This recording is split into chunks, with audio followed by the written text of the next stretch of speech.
আজ থেকে প্রায় ১০০ বছর আগের কথা।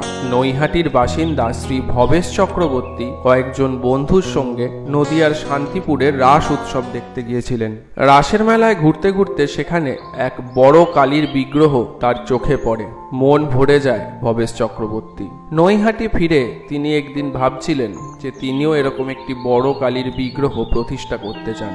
তখন তাকে মা কালী আশীর্বাদ করে বলেন, আমি প্রতিষ্ঠা হব তোর কাছে বড় মা রূপে। খুব বিখ্যাত হবে সেই পুজো, প্রতিষ্ঠিত হয় বড় মা। শুরুতে এই কালীর প্রতিমা ভবেশ কালী নামেই পরিচিত ছিল। পরবর্তীকালে এই ২১ ফুটের ভবেশ কালীকে বড় কালী বলা হয়। তারপরের নাম হয় বড় মা। বড় মায়ের মাহাত্ম্য লোকমুখে ঘুরে বেড়ায়।